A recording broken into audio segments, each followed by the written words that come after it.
Você está no canal Mapa do Dia com o pastor Oswaldo Lima. Hoje é 1º de abril, terça-feira, 2025. Deus tem coisas boas para nos revelar, as profecias estão se abrindo e é importante estudá-la porque eu acredito piamente que nós estamos vivendo nos últimos dias da história da Terra. E as profecias devem ser entendidas nesse contexto com essa visão em mente. Essa ordem para selar as palavras foi dada por Deus a um dos seus profetas. E agora nós vamos fazer um contraste entre essa ordem para selar e a outra ordem para abrir. E quando uma acontece e quando a outra acontece. A ordem para selar o livro foi dada a Daniel, o profeta que viveu no 6º século antes de Cristo. Está em Daniel 12, verso 4. Quanto a você, Daniel, encerra as palavras, sela o livro até o tempo do fim. Muitos correrão de um lado para o outro e o saber se multiplicará. Não abra, Daniel, essas palavras, essas profecias até o tempo do fim.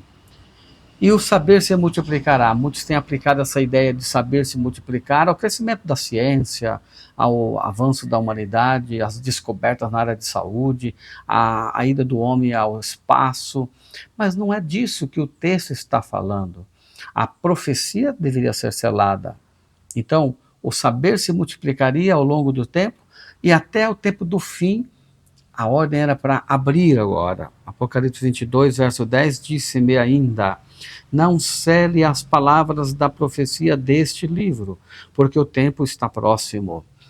Vejam, percebam bem, no 6º século antes de Jesus viver a essa terra, portanto estamos falando de um período de mais de 2.500 anos antes de você vir à existência.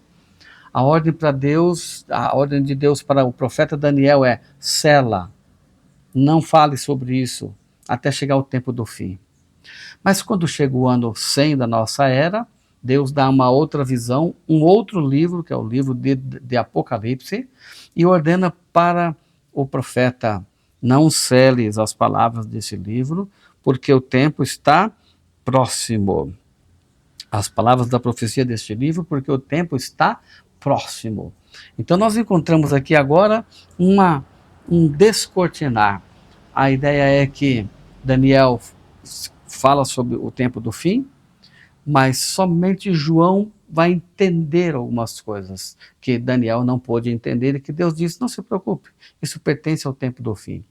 E agora você e eu temos o privilégio de compreender, porque nós estamos vivendo no tempo do fim.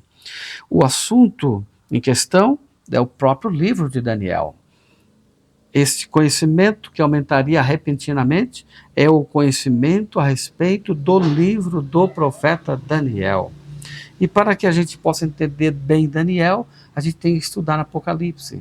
Quando a gente estuda Apocalipse, a gente compreende o que Deus quis dizer para Daniel.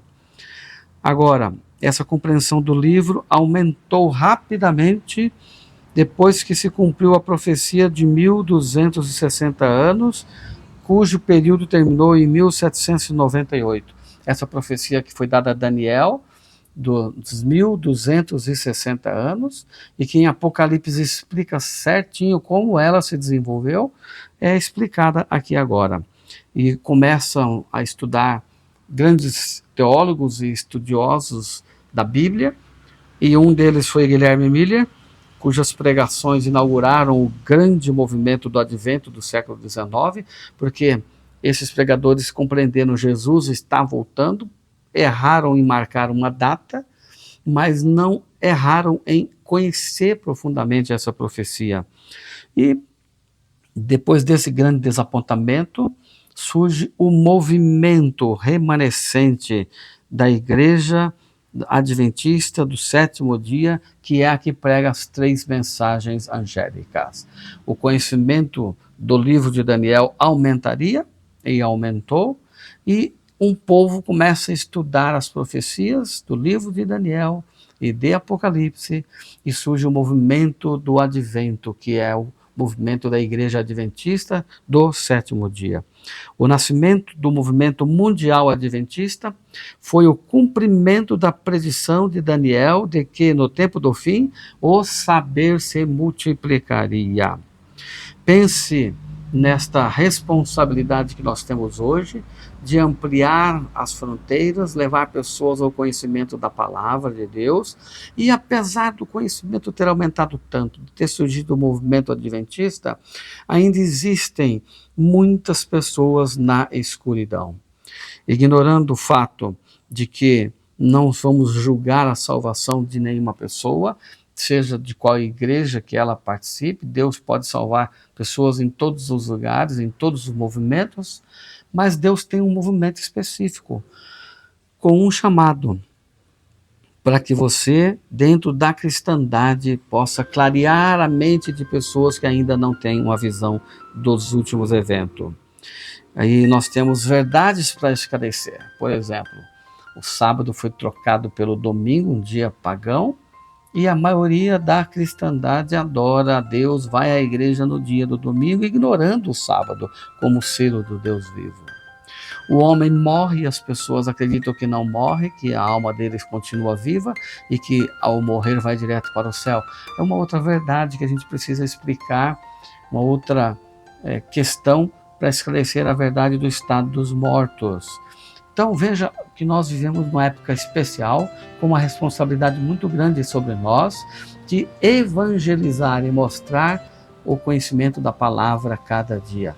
Eu oro a Deus todos os dias para que Ele me faça compreender, oro para que Deus possa me ajudar a propagar a verdade e espero que Deus também o ajude nessa questão. Vamos orar. Pai querido, nos dá a sua graça, a sua bênção nessa nova etapa da nossa vida espiritual, que é pregar o último momento da história dessa terra. Dá-nos clareza, em nome de Jesus. Amém. Eu sigo o mapa do dia. E você?